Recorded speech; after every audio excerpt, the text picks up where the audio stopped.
बाड़े सांवर बलमुआ तका से सखी बाकी एक्टिंग करेले हीरोआ के। बाड़े सांवर बलमुआ तका से सखी बाकी एक्टिंग करेले हीरोआ के। कबो सनी देवल का कबो अजय देवगन, कबो सनी देवल का कबो अजय देवगन, नाचल नचवानी रहुआ के। बाड़े सांवर बलमुआ तका से सखी बाकी एक्टिंग करेले हीरोआ के। बाड़े सांवर बलमुआ तका से सखी बाकी एक्टिंग करेले हीरोआ के। ए बाबू बम्बई दिल्ली घूम अइला सगरो हमरे बोल बाला बा कि बम्बई दिल्ली घूम अइला सगरो हमरे बोल बाला बा। कबो आवा हमरे गौवा में लोगवा हमरे शायरी की दीवाना बा।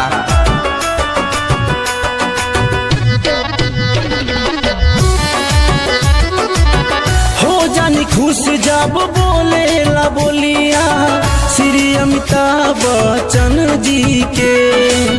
बहुत हुनरवा बाटे रे सखी गजब गजब शायरी लिखे, गजब गजब शायरी लिखे।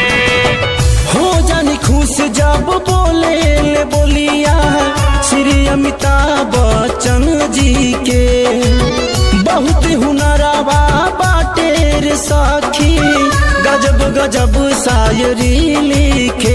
उतना साना करे गुटका पौआ के। बाड़े सांवर बलमुआ तका से सखी बाकी एक्टिंग करेले हीरोआ के। बाड़े सांवर बलमुआ तका से सखी बाकी एक्टिंग करेले हीरोआ के।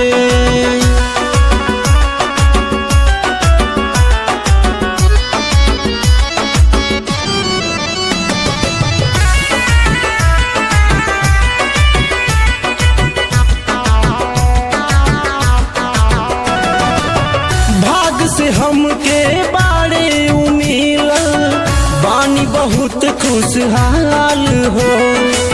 सेवा में उनके लागल रहीला बोलियो लगेला कमाल हो। बोलियो लगेला कमाल हो।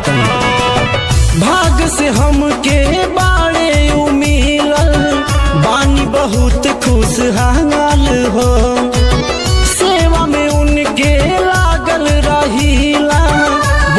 लगेला कमाल हो। दीपक नाम कर ले अपना गौआ के।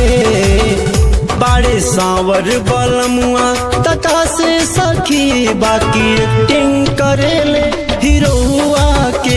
बाड़े सांवर बलमुआ तका से सखी बाकी एक्टिंग करेले हीरोआ